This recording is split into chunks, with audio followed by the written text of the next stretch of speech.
የሚያከራክር ጉዳይ አለ። ማን የፈጸመው ምናምን የሚለው ነገር አይ ቲንክ ለኔ ሊያከራክር የሚገባ ጉዳይ አይመስለኝም። ማን የፈጸመው ምናምን የሚለው ነገር እንከራከርበት ብንል ጉንጭ አልፋ ነው የሚሆነው። እንደው ሆን ብለህ ማን የፈጸመው እከሌ ነው የፈጸመው የሚለውን ነገር በቃ መከራከሪያ በማድረግ ትኩረቱን ከሟቾቹ ላይ እንዲነሳ ለማድረግ ፈልገህ ካልሆነ በስተቀር ማን ነው የገደላቸው የሚለው ክርክር መሆን ያለበት ጉዳይ አይመስለኝም። ሊሆንም አይገባም። አንደኛ እኛ ምን አገባን እሱ ላይ የምንከራከረው? ይሄንን እኮ የሚመለከተው አካል ነው ሊነግርህ የሚገባው። እኛ ከውጭ ሆነን በዚህ ጉዳይ ላይ የምንከራከርበት ምንም ምክንያት የለም። ግን ከሟቾቹ ላይ ትኩረት አስነስተህ እከሌ ነው የገደለው በሚል መካሰስ ውስጥ ለመግባት ወይም ሰውን ለመክተት ፈልገህ ከሆነ እሱን አጀንዳ ታደርገዋለህ።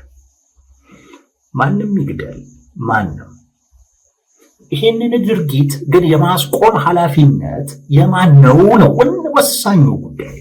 ኦላ ነው የገደለው፣ ሸኔ ነው የገደለው የሚሉ ነገሮችን እያየው ነው። አይደለም ብሎ መከራከር አይቻልም። አይደለም ብሎ መከራከር አይቻልም። ሊሆን የሚችልበት እድል አለ። እንዲህ አይነት ድርጊት ውስጥ ሲሳተፍ ነው የምናውቀው። ኦላ ግን ኦላ አደረገው ማንም አደረገው ዜጎችን ግን የመከላከል መብት ኃላፊነት እና ግዴታ የመንግስት ነው።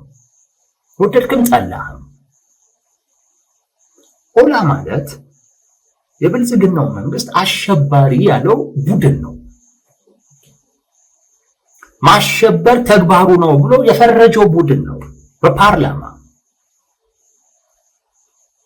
ይሄን ከፈረጅክ በኋላ የሽብር ተግባራቶቹን እየተከታተልክ ማክሸፍ፣ የሽብር ተግባር መፈጸም በማይችልበት ደረጃ ላይ ማዳከም፣ ሲቻልም ማጥፋት ያንተ ኃላፊነት ነው። ይሄን ኃላፊነትን ሳትወጣ ኦላን የገደለው ብለው ኦላ ላይ ማለት ዛትማችን የሚጠቅም ጉዳይ አይደለም። አሁን በዚህ ሰዓት መንግስት ግዴታውን እንዲወጣ ነው ጫና መፍጠር የሚያስፈልገው። ይሄ በጣም እኮ የተደጋገመ ጉዳይ እኮ ነው። ዛሬ የተፈጸመ ይመስል የምርጫውን አጀንዳ ለማስቀየር ነው። ይሄ እኮ ዛሬ እኮ የተፈጸመ እኮ አይደለም። ምንም አይነት አጀንዳ ባልነበረበት ወቅት የተፈጸመ ድርጊት ነው። አሁን ምርጫው ተጠብቆ የሆነ እኮ ጉዳይ እኮ አይደለም። ከዛም ጋር አያያዝም እያልኩ አይደለም። ነገር ግን አጀንዳ ባልነበረበትም ጊዜ የሆነ ነው። ስለዚህ ፖለቲሳይዝድ ልታደርገው አይገባም። ከሆነ አጀንዳ ጋር አያይዘህ እሱን ለማድበስበስ ነው ምናምን የሚል ነገር እንደዛ ልታስይዘው የሚገባ ጉዳይ አይደለም። ሙሉ በሙሉ በዚህ ኃላፊነት መውሰድ ያለበት ኃላፊነት የወሰደው አካል ነው። ማን? መንግስት። ግዴታ ያለበት አካል ነው። ማን? ብልጽግና። መንግስት ነኝ እስካለ ጊዜ ድረስ ዋነኛ ስራው ዜጎች በህይወት የመኖር መብታቸውን ማረጋገጥ ነው። ሌላው ከዚህ በታች ነው። በነገራችን ሌላው ሁለተኛ ጉዳይ ነው። የመንግስት ፕራይመሪ ወሳኙ ዋነኛው ተግባር ይሄ ነው። በዚህ ላይ ወድቀህ ከዚህ በኋላ በሚመጡ ሌሎች ጉዳዮች ላይ መንግስት ነኝ እንደ መንግስት እዩኝ ማለት በጣም አይቻልም። በፍጹም የሚቻል ጉዳይ አይደለም። ስህተት ነው። ዋነኛ የመንግስት ጉዳይን ስትሰራ ነው መንግስት ተብለህ ልትታይ የምትችለው። ሰው መንግስት ላይ ነው የምናተኩረው፣ ሌላ ማንም ላይ አይደለም። ጉዳዩን ማንም ሊፈጽም ይችላል። ኢቨን መንግስትም ሊፈጽም ይችላል፣ ብልጽግናም ሊፈጽም ይችላል። እሱ ምን የፈጸመውን ብለህ መከራከር ይቻላል። ኦላም ነው የፈጸመው ብለህ መከራከር ይቻላል። በነገራችን ላይ ፋኖም ነው የፈጸመው ብለህ ቲፒኤልኤፍም ነው የፈጸመው ብለህ መከራከር ትችላለህ። ፈጻሚ ማን ነው በሚለው ጉዳይ ልከራከር ካልክ ጉዳዩ ከሴራ ጋር የተያያዘ የተወሳሰበና ጥርት ያለ መረጃ የሌለበት ጉዳይ ስለሆነ ይሄንንም ማድረግ ያለበት ኃላፊነት ይሄን እያደረገ ስላልሆነ ይሄ እከሌ ነው እያልክ የሴራ ትንተና እየሰጠህ መከራከር ትችላለህ። ግን እዚህ ላይ እንከራከር ግን ብትል ሟቾቹን ነው የምትረሳው። እዚህ ላይ እንከራከር ግን ብትል ዜጎችን ነው የምትረሳው። እዚህ ላይ እንከራከር ግን ብትል የዜጎችን መሰረታዊ መብት ነው የምትረሳው። እዚህ ጋር እንከራከር ብትል የመንግስትን ግዴታ ነው የምትረሳው። ዋናው መረሳት የሌለበትን የጠቀስኳቸው ጉዳዮች ላይ ነው መተኮር ያለ፣ ዜጎች ላይ፣ መብታቸው ላይ እና የመንግስት ግዴታነቱን መፈጸም አለመቻሉ ላይ፣ እሱ ላይ ነው በጣም መተኮር መቻል ያለበት። የብልጽግና የተሰላ ዝምታ ነው ያለው። ዝምታ ስንል በሶስት አይነት መልኩ ነው የምንገልጸው። አንደኛው ጉዳይ እርምጃ አለመውሰድን ነው። ዜጎች እየሞቱ ነው። በተደጋጋሚ ጊዜ ድረሱልን ሁሉ እየተባሉ እየጠየቁ የሚደርስ የለም፣ እየሞቱ ነው። የአንድ ወቅት አጀንዳ ይሆናል፣ ይረሳል። በመንግስት በኩል እርምጃ አልወሰደም። አንድ ዝምታ ነው ይሄ። ሁለት ፖለቲካዊ መፍትሄም የሚያስፈልገው ጉዳይ ከሆነ ያንንም መፍትሄ ለመስጠት የራሱን የሆነ የወሰደው ፖለቲካዊ እንቅስቃሴ ወይንም እርምጃም የለም። ችግሩን በትክክል ለይቶ ያንን ችግር ሊፈታ የሚችል ፖለቲካዊ እርምጃዎችም አልተወሰዱም። ዝምታ ነው እሱ። ሶስት ጉዳዩን በሚመለከት ጥርት ያለ መረጃ ሰው እንዲኖረው መረጃም እየሰጠም አይደለም። መረጃ አለመስጠት ብቻ አይደለም፣ ጉዳዩ ተፈጽሞ የህዝብ መነጋገሪያ በሆነበት ሰዓት እና የመንግስት ባለስልጣናት መረጃ ሲጠየቁ እንኳን እየሰጡ አይደለም። ይሄ ዝምታ ነው። በእኛ እምነት ይሄ ዝምታ የተሰላ ዝምታ ነው። ዝም ብሎ ዝምታ አይደለም፣ የተሰላ ዝምታ ነው። እርምጃው የማይወሰደው መረጃም በዚህ ረገድ የማይሰጠው ተሰልቶ ነው። ዝም ተብሎ አይደለም። ይሄን ማወቅ ያስፈልጋል። እሱን ነው ዛሬ ከእናንተ ጋር መነጋገር የምንፈልገው፣ መተንተን የምንፈልገው እሱ ነው። ለምንድን ነው መንግስት በጉዳዩ ላይ ዝም እያለ ያለው? ስለሚጠቅም አስልቶ ነው ያደረገው ነው የምላችሁ። በነገራችን ላይ በአቅጣጫ ነው በዚህ ጉዳይ ላይ መረጃ እንዳትሰጡ የተባለው፣ ቀጥታ ከጠቅላይ ሚኒስትሩ ቀጥታ። ለዛ ነው በየደረጃው ያለ የአካባቢው፣ የወረዳው፣ የክልሉ፣ የፌዴራል በሙሉ መረጃ የማይሰጡት በዚህ ጉዳይ ላይ ቀጥታ ከጠቅላይ ሚኒስትሩ አቅጣጫ ተሰጥቶ ነው በዚህ ጉዳይ ላይ ማንም ትንፍሽ እንዳይል ተብሎ ማለት ነው። ይሄ ሲባል ተሰልቶ ነው፣ ታቅዶበት ተጠንቶ ነው ይሄ የተባለው። እሱን ነው የምናየው። ለምን መንግስት በዝምታ ውስጥ ምን ይጠቀማል? አሁን አንዳንድ ሰዎች አላችሁ ይሄ እኮ በመሆኑ መንግስት ይጎዳል እንጂ ምናምን ነው ይጠቀማል። አይጎዳም። እንዴት እንዲህ አይነት ነገር ሲፈጠር፣ አለመረጋጋት ሲፈጠር መንግስት እኮ ይጎዳል እንጂ እንዴት ይጠቀማል? እንዴት ከመንግስት ጋር ጉዳዩን ታያይዞታላችሁ የሚሉ ሰዎች አሉ። ኖ አይጎዳም። እንደውም ይጠቀማል። እሱን ነው የምነግራችሁ ዛሬ። በብልጽግና ሳይድ ያለው ክርክር ያ ነው። ሊያሳምን ይችላል የነሱ ክርክር በተወሰነ ደረጃ። መንግስት እኮ ሰላም ቢሆን ነው የሚጠቀመው ይሏችኋል። ሰላም እኮ ቢሆን ይጠቀማል። ምንድን ነው የሚጎዳው? ለምን ብሎ እንደዚህ ያደርጋል የሚል ኖ እንዳትሸወዱ። ሰላም ቢሆን ይጎዳል። እሱን ነው የምነግራችሁ። ሰላም ቢሆን ይጎዳል። በዚህ አይነት አሁን የሆነ ያለው ነገር ደግሞ ብዙ አይጎዳው፣ ይጠቅማል። ባህሪውን ስለማታውቁት ነው። እሱን ነው ዛሬ በደንብ የምናወራው። እንዲህ አይነት ነገር ሲፈጠር ሰው ውስጥ የሚፈጠር ጥያቄ አለ። ተመልከቱ። ዜጎች በማንነታቸው እየሞቱ ነው ማለት ወደው በሆኑት ነገር በቃ ነኝ ባሉት ነገር፣ ወንጀል ባልሆነ ነገር፣ በሰሩት ጥፋት በምናምን ነገር አይደለም። በማንነታቸው በእነሱም በማንነታቸው ምክንያት ብቻ ወንጀል ባልሆነ ሊከበር በሚገባ ጉዳያቸው ምክንያት ወይ በብሔር ማንነታቸው ወይ በሃይማኖት ማንነታቸው ምን እየሆኑ ነው? እየተገደሉ ነው። በተደጋጋሚ ነው እየሆነ ያለው። ገዳዩ ማን ነው የሚለው አከራካሪ ነው፣ አይታወቅም። ይሄ አይነት ነገር ጭንቅላታችን ውስጥ ምን ይፈጥራል ነው። እሱን በደንብ እንድታጤኑት የምፈልገው። ምን ይፈጥራል? ሁላችንም ምን ውስጥ ነን? አደጋ ውስጥ ነን። የምን አደጋ ውስጥ? የህልውና አደጋ ውስጥ። አሁን ጥያቄያችን ወዴት ይሄዳል? የመኖር ጥያቄ ነው የሚሆነው፣ ሌላ አይደለም። ምክንያቱም በማንነትህ ምክንያት እየሞትክ ነው። ነገ ከነገ ወዲያ አንተ ማትሞትበት ምንም ምክንያት የለም። አሁን ካለህበት አካባቢ ሩቅ ሊሆን ይችላል። ነገ ከነገ ወዲያ ግን አንተ ወዳለህበት አካባቢ መቅረቡ ላይቀር ይችላል።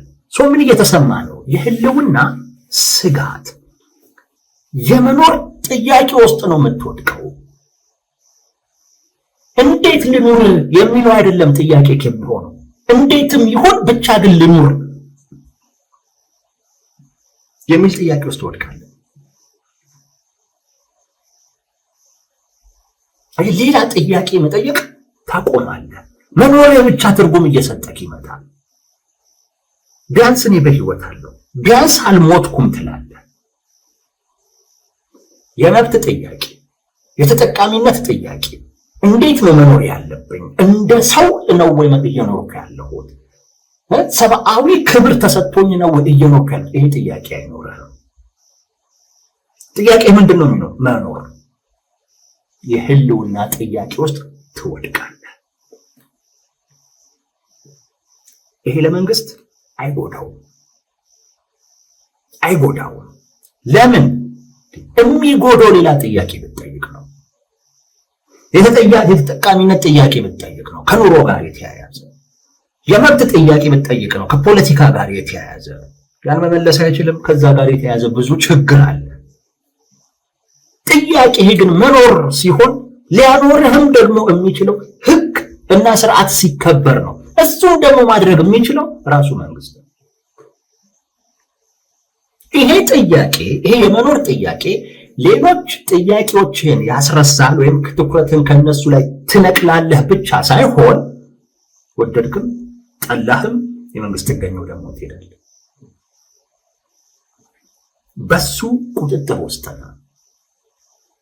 የህልውና ጥያቄ ውስጥ ስትወድቅ በመንግስት ቁጥጥር ውስጥ ነው የምትሆነው። ምክንያቱም ህልውናህን ሊያረጋግጥልህ የሚችለው ብቸኛው አካል መንግስት ነው፣ ሌላ የለም። ፖላ ያረጋግጥልህ፣ ፋኖ ያረጋግጥልህ። ገና እነሱ የራሳቸው ጉዳይ ላይ ናቸው። ህጉን ስርዓቱን የሚያስጠብቀው የሚፈጽመው አካል መንግስት ነው። ሰው የምትወድቀው ማን ጋር ነው? እሱ ጋር ነው። ልብ በሉ። ሰላም ቢሆን አይጠቀምም። ቅልጥ ያለ ቀውስም ደግሞ ቢሆን አይጠቀምም። መንግስት ኮንትሮልድ የሆነ ኢንስታቢሊቲ ወይም ደግሞ በቁጥጥር ውስጥ ያለ አለመረጋጋት ይጠቅመዋል፣ አይጎዳውም። ሰላም ሲሆን ጥያቄህ ብዙ ነው። በእያንዳንዱ ጉዳይ ላይ ትጠይቃለህ። መብት ጥያቄ ታነሳለህ። ከኢኮኖሚ ጋር የተያያዘ ተጠቃሚነት ጥያቄ ታነሳለህ። ሰላም ሲሆን ህዝብ ይጠይቃል። ለአንድ አምባገነን መንግስት ሰላም አይጠቅመውም። ሰላም ከህዝብ ጋር ያፋጥጠዋል። የለየለት ቀውስ ይጥለዋል። በራሱ ቁጥጥር ውስጥ ያለ አለመረጋጋት ግን ለስልጣን ይጠቅመዋል።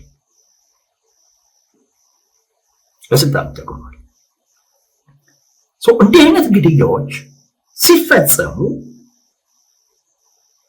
ወይ ራሱ ሊፈጽም ይችላል፣ አሊያም ሌሎች ሲፈጽሙ በቸልታ ያልፈዋል። አያስቆመውም፣ ቁርጥ ያለ መፍትሄ አይሰጠውም፣ መረጃም ቢሆን አይሰጥህም። መረጃው ደግሞ ሌላ ስልቶች አሉት፣ እንመጣበታለን። እሱ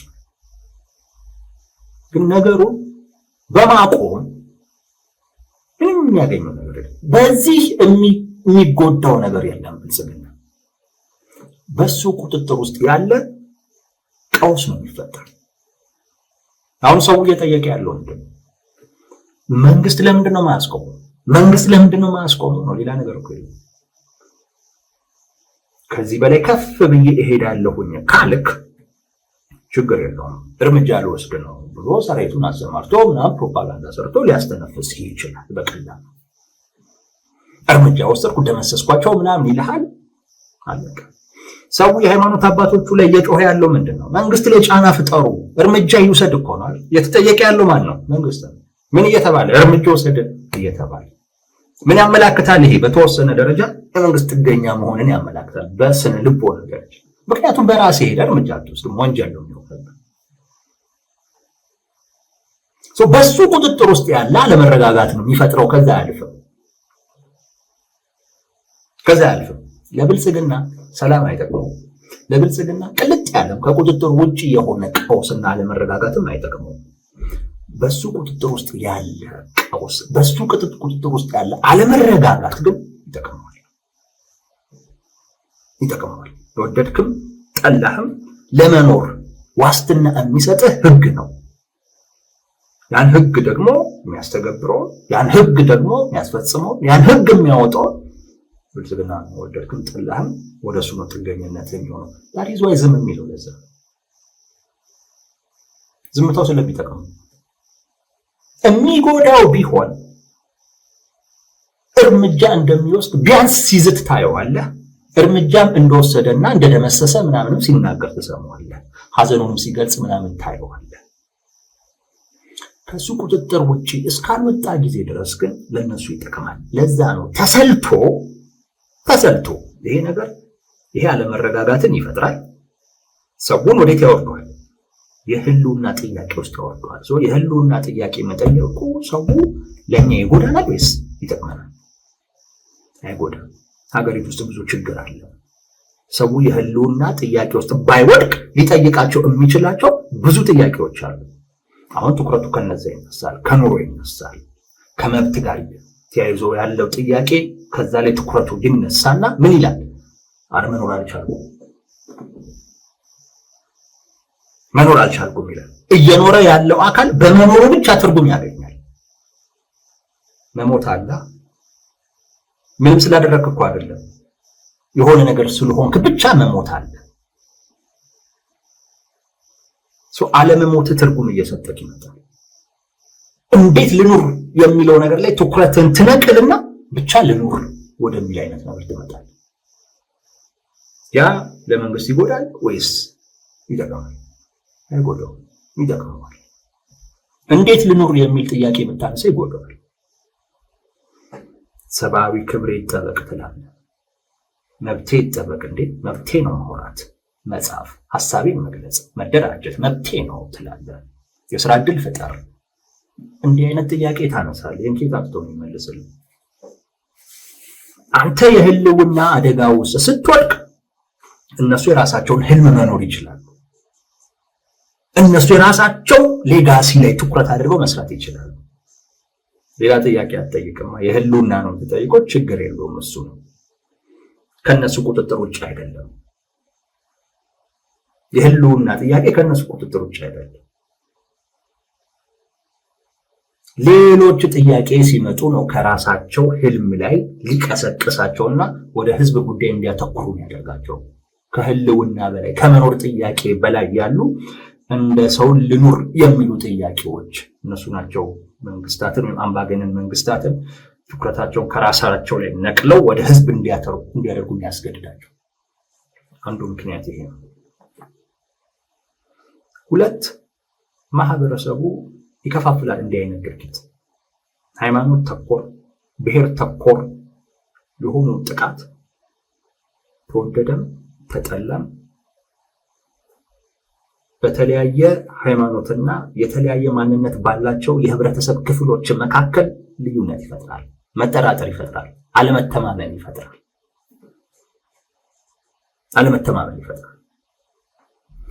ያ ደግሞ ማህበረሰቡ በጋራ እንዳይቆም ያደርጋል። ይሄ ደግሞ ማህበረሰቡን ከፋፍለህ ስልጣንህን ለማራዘም የበለጠ ይጠቅማል። ምን ያደርግልሃል? አንተ የማህበረሰቡ አንድነት ምን ይጠቅማል? የማህበረሰቡ አንድነት እኮ የሚጠቅመው ለማህበረሰቡ ነው፣ ለአንተ አይደለም። አንተ በስልጣን ላይ በአምባገነንነት የራስህን ፍላጎትና ፈቃድ እየፈጸምክ መቀጠል የምትፈልግ እኮ ከሆነ መከፋፈል ነው ያለብህ። እንዲህ አይነት ድርጊት ሲፈጠር ማህበረሰቡን ወደ አንድ ነው የሚያመጣው ወይንስ ወደ መከፋፈል ነው የሚወስደው የሚለውን ነው የምታየው። ይከፋፈለዋል።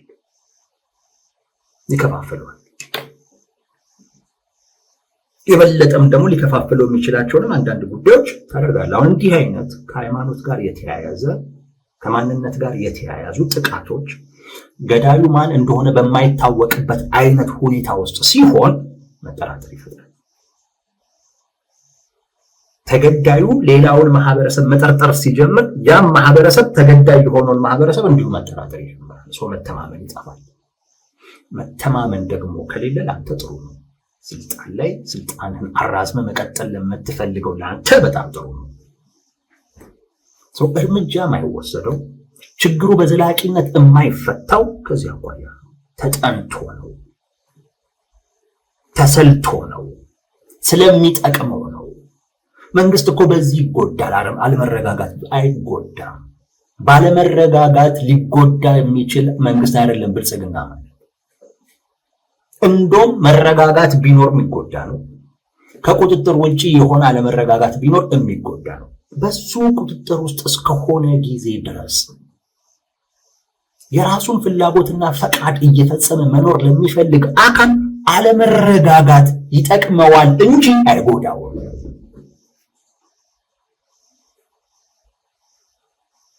አንዱ ይሄ ነው። ሌላኛው ዝምታ ነው። አይታችሁ ከሆነ መረጃ አይሰጥም። እንዳልኳችሁ በአቅጣጫ ነው፣ በመመሪያ ነው። ማንም ሰው እንዳይሰጥ በዚህ ጉዳይ ተብሎ ነው። ከበፊትም ይሄ ነገር በተደጋጋሚ ሲፈጸም መረጃ አይሰጥም። ለምንድን ነው? መረጃ መስጠት የመንግስት ግዴታው ነው። መረጃ ማግኘት የዜጎች ህገ መንግስታዊ መብታቸው ነው። ለምንድን ነው ይሄን ግዴታውን የማይፈጽመው? ለምንድን ነው የዜጎች ይሄ መብት የማይከበረው? መሞታቸው ሳያንስ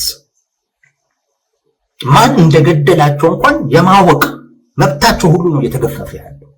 ምን እየተደረገ እንደሆነ እንኳን የማወቅ መብታቸው ሁሉ ነው እየተገፈፈ ያለው። ሰዎች በህይወት የመኖር መብታቸው ብቻ እኮ አይደለም እኮ እያጡ ያሉት። መረጃ የማግኘት መብታችንን ማን የገደለው? ዜጎቻችንን እንዴት ነው የሞቱት? ይህን እንኳን እንዳናቅ እኮ ነው የተከለከለ ነው። ግን እዚህ ላይ እናተኩርም። ለምን? ምክንያቱም ቅድም እንዳልኩ ነው። ምን ላይ ነው የምታተኩረው? የመኖር ጥያቄ ውስጥ ነው የወደቅከው እንጂ አርሲ ላይ እየሆነ ባለው ጉዳይ ብዙ መብት እኮ ነው የተነፈግነው። ግን በቃ ሁላችንም የህልውና ጉዳይ ውስጥ ስለወደቅን ሌሎች መብቶቻችንን በሙሉ ረስተናቸዋል። አናተኩርም እነሱ ላይ። ዛሬ ህይወት መብታችንን አስከብር ነው እየተባለ ያለው። መረጃ የሚከለከልበት ምክንያት ተሰልቶ ነው። አንድ አራት ነገሮችን እነግራቸዋለሁ በዚህ ጉዳይ። አንደኛው ተጠያቂነትን ማምለጫ ነው። አራቱንም ሊሆን ይችላል፣ ሶስቱን ወይ ሁለቱን አንዱን ሊሆን ይችላል የመንግስት ምክንያት። አንዱ ግን ተጠያቂነትን ታመጣበታለህ መረጃውን ስትደብቅ። እንዳልኳችሁ ተወደደም ተጠላ ማንም ይፈጽመው ማንም ዞሮ መንግስት ከተጠያቂነት አይድንም። በዋናነት የዜጎችን በህይወት የመኖር መብት በየትኛውም ቦታ ላይ የማስከበር ኃላፊነት እና ግዴታ በህግ የተሰጠው እሱ ነው። ያን አለመወጣት ያስጠይቀዋል። መረጃ አይሰጥም። ለምን? ካወቅ ትጠይቃለህ። ካወቅ ጥያቄ አይቆምም። ማን የገደለው? እከሌ ነው ይልሃል። አንተ አታቆምም። ምን ታዲያ እርምጃ ለምን አትወስድበትም ትላለህ? ታዲያ ለምንድን ነው ዝም የሚባለው ወደሚል ጥያቄ እያደግክ ነው የምትሄደው። መረጃ በሰጠህ ቁጥር ጥያቄ ይጨምራል። ለምንድን ነው ሲደጋገም ዝም ብለህ የምታየው? እንዴት የመከላከል አቅም አልገነባም? እንዴት እያልክ ጥያቄ ይጨምራል። እና መረጃ በሰጠህ ቁጥር የሱ ተጠያቂ የመሆን እድሉ እየጨመረ ነው የሚመጣው። ስለዚህ አይሰጥህም። ምን ይላል? ዝም ችግር የለውም። 1-2-3 ቀን ታወራዋለህ። ከዛ ነው አጀንዳ ሲመጣ ደግሞ ተቀልብሶ ወደዛ ደግሞ ይዞራል። ሶሻል ሚዲያ ላይ ያለ ነገር በቃ ይመጣል። አሁን ሶሻል ሚዲያ ይዞት የመጣው መጥፎ ነገር ቢኖር በቃ ይሄ ነው። ሰዎች አንድ ነገር ላይ ማተኮር እንዳይችሉ አድርጓቸዋል። ቢያንስ ለተወሰነ ጊዜ ፎከስ ማድረግ የሆነ ጉዳይ ላይ እንዳንችል ሆነ። ችግር የለውም። ዛሬ አወራህ፣ ነገ በሆነ አጀንዳ ይቀይራል። እንደገና ተገልብጠህ ስለሱ ደግሞ ታወራለህ፣ ያ ይረሳል። መረጃ ግን ከሰጠህ ምን ይቀጥላል? ጥያቄ ይቀጥላል፣ አጀንዳው ይቀጥላል። አሃ ይሄን ካወቅህ ታዲያ እንዴት እንዲህ አላደረግም? እሱ አጀንዳ ሆኖ መነጋገሪያ ይሆናል። እና በየዕለቱ መንግስትን ተጠያቂ የሚያደርግ ነገር ልታነሳ ነው።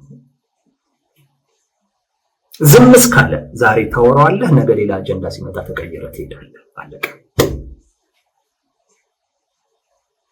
አንዱ ከተጠያቂነት ማምለጫ ነው። ኃላፊነት ላለመውሰድ የሚደረግ ጥረት ነው። ዝምታው ከዛ የሚመነጭ ነው። መረጃ የማይሰጥህ አንዱ በዛ ምክንያት ነው።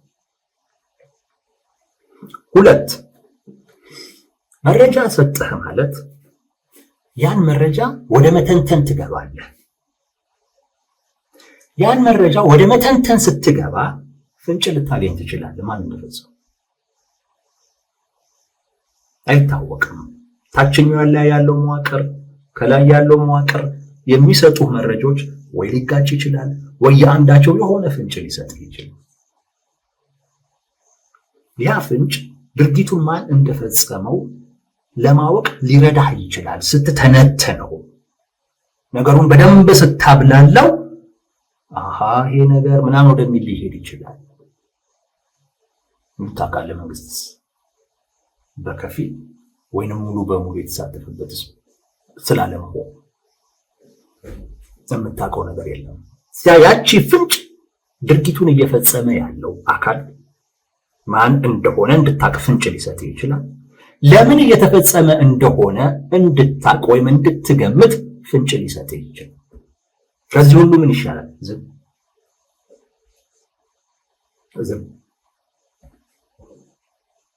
ከተባለ በቃ ፍንጭም የለም ምንም የለም። ራስ ምንድነው ምናምን ብለህ አቋቅተው ከዛ በኋላ ነገ እንደተባለው ትረሳዋለህ። መረጃ የማይሰጥበት ምክንያት ሌላኛው ፍንጭ እንዳታገኝ። አንድ ምን አልኩ? ተጠያቂነትን ለመሸሽ ነው። ምክንያቱም መረጃ አገኘ ማለት ጥያቄ አይቆም። በራሱ ድርጊቱ ስለሚያስጠይቅ መንግስት ከተጠያቂነት በምንም አይነት መልኩ ሊድን ስለማይችል ምንም አይነት መረጃ ቢሰጥ ከተጠያቂነት በፍጹም ሊድን ስለማይችል ከናካቴው አይሰጥም። ሁለተኛው በሚሰጠው መረጃ ፍንጭ ቢሆንስ ማን እንደፈጸመው ለምን እየተፈጸመ እንደሆነ ምን ታውቃለህ? እየፈጸመ ያለው መንግስት ስለመሆኑ ያ ደግሞ የበለጠ ቁጣ ሊፈጥር ይችላል። የበለጠ አጀንዳ ሊሆን ይችላል። ያንንም ማግኘት የለብህ። ማግኘት ስለሌለበት ከነአካቴው መረጃ የለም። ይደወላል፣ ስልክ አይነሳም፣ መልስም የሚሰጥ የለም። ቆይ እየተጣራ ነው፣ በኋላ እንትን እየተጣራ ነው፣ እንደዚህ ነው የሚለው። ሁለት እሱ ነው። ሶስተኛው ጉዳዩን ለትርጉም ተጋላጭ ማድረግ ነው። መረጃ ካላገኘህ ምን ትሆናለህ? እያንዳንዱ ሰው በራሱ መንገድ ይተረጉመዋል። ከፊሉ ኦላ ነው የምርጫውን እንትን ለማስቀየር ፈልጎ ነው ይላል። ከፊሉ ነው እዛው አካባቢ ያለ ባለስልጣን ነው የዲሞክራቲክ ቼንጅ ለማምጣት ነው፣ እዛ ያለውን ሰው ለማፈናቀል ነው፣ እንደዚህ ምናምን እንደ ኦርቶዶክስ ጥላቻ ላይ እንዲህ እየተባለ ይተነተናል። በቃ ይተነተናል። በተለያየ አይነት መንገድ ሰዎች በተለያየ አይነት ነገር ፐርስፔክቲቭ ጉዳዩን ያነሱታል። ግራ መጋባት ይፈጥራል። ግራ መጋባት ግን ያደክማል። ብዙ አትቆይም ግራ መጋባት ውስጥ። ግራ ስትጋባ አቋም አትይዝም። ግራ ስትጋባ በቃ ትተወዋለህ፣ ሰልችቶ ወደ ሌላ እርምጃ አትሄድም፣ ወይም ቁጣ ካያድግም ወደ ተግባር አይቀየርም። ግራ መጋባት ውስጥ ትገባለህ። ግራ መጋባት እንዲፈጠር ነው አንድ እየተፈለገ ያለው። ሁለት በተለያየ አይነት መንገድ ሲነሳ ነገሩ ምን ይሆናል? ወደ እርስ በርስ ግጭት ያመራል። ሶሻል ሚዲያ ላይ ብታዩ አብዛኞቹ አሁን ሙስሊሞች የሚጽፉትን ነገር ስክሪንሾት እያደረጉ ይሄው ሙስሊሞቹ ይሄን አሉ ምናምን ነገር ይላል። ወዴት እየሄደ ነው ያለው? ወደ እርስ በርስ እየሄደ ነው ያለው። ይሄ ለመንግስት አይጎዳውም፣ ይጠቅመዋል። በተለያዩ የህብረተሰብ ክፍሎች መካከል ምን ይፈጥራል? መፋጠጥ ይፈጥራል። አንተን ያ የህብረተሰብ ክፍል ነው የሚጠብቅ እንጂ መንግስት አይሆንም። አታሰገውም። አየህ፣ ኮንትሮልድ የሆነ ኢንስታቢሊቲ ማለት ይሄ ነው። በቁጥጥር ውስጥ ያለ አለመረጋጋት።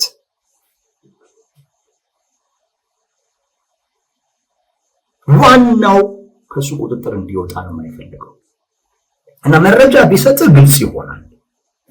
ስለዚህ ግልጥ ያለ አቋም ትይዛለህ፣ ግልጥ ያለ አጀንዳ ይሆናል። ይሄ መወዘጋገብ ምናምን ነገር አይኖርም። ግን አይሰጥህም። ሳይሰጥህ ሲቀር ምን ይሁን በተለያየ አይነት መንገድ ሲነሳ አሁን አንዳንድ ሰዎች ያነሱትን አይቻለሁ፣ ግን እዚህ መድገም ጥሩ አይደለም። ሰዎች ስክሪንሾት እያደረጉ ይሁት እንዲየተባለ ምናምን የሚሉ ማለት ነው። በጣም የሚገርሙ አንዳንድ አባባሎችን አይቻለሁ።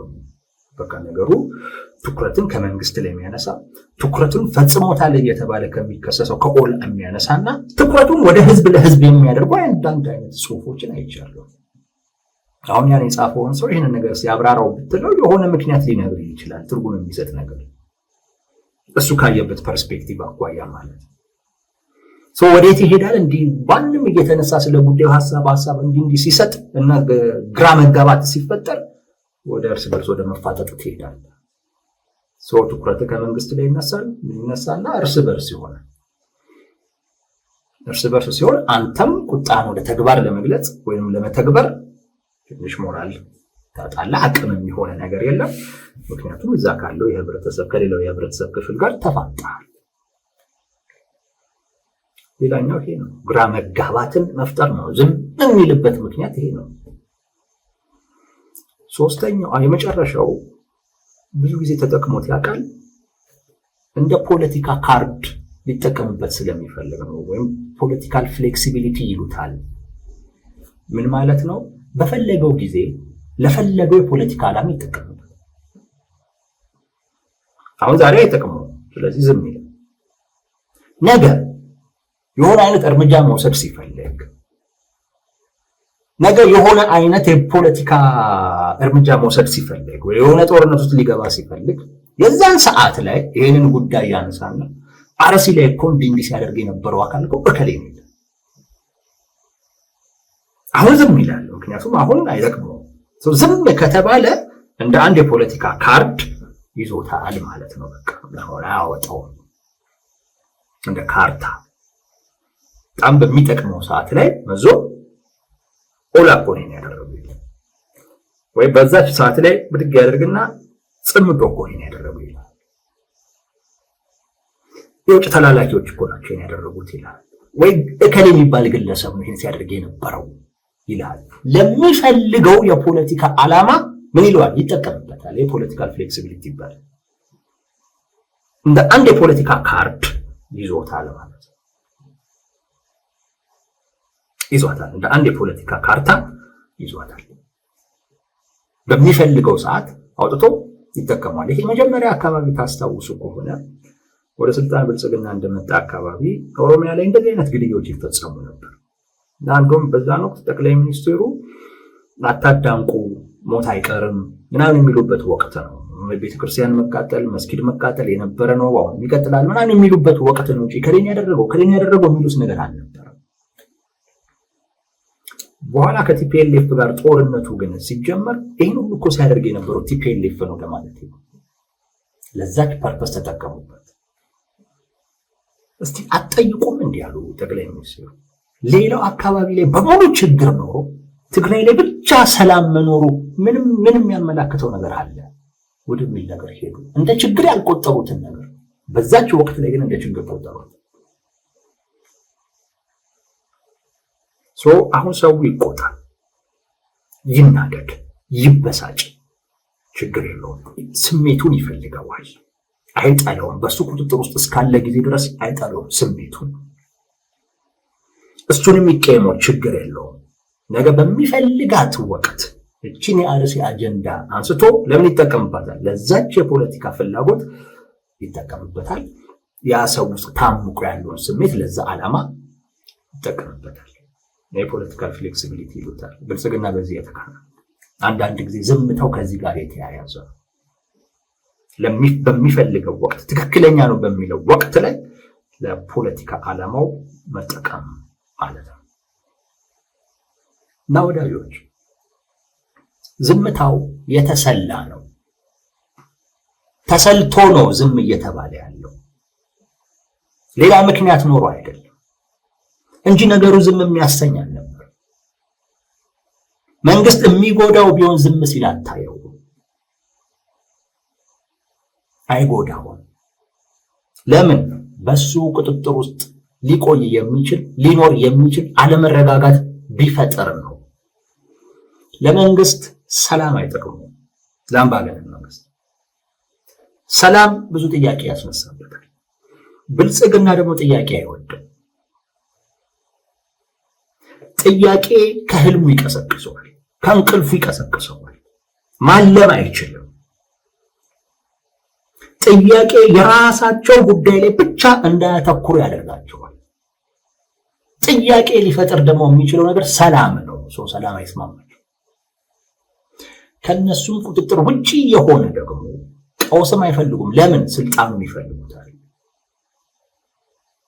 አሁን የሚያልሙትን ህልም ሊያልሙ የሚችሉት አሁን በተኙበት ስልጣን ላይ ስልጣኑን ደግሞ ይፈልጉታል። ወንበሩን ይፈልጋል። ስለዚህ ከነሱ ቁጥጥር ውጪ የሆነም ቀውስ አይፈልጉም። ምን ይጠቅማቸዋል? በእነሱ ቁጥጥር ውስጥ ያለ አለመረጋጋት ግን ይጠቅማቸዋል። ሰውን ግራ ያጋባል፣ ሰውን ይከፋፍላል፣ ሰውን ጥያቄ ትቶ ጥያቄው የመኖር ጥያቄ ብቻ እንዲሆን ያደርጋል። ያለ ብልጽግና ጥቅም እንጂ ጉዳት የለውም። በዚህ ያተርፋል እንጂ አይከስርም። ዝምታው ተሰልቶ የሚደረግ ዝምታ ነው።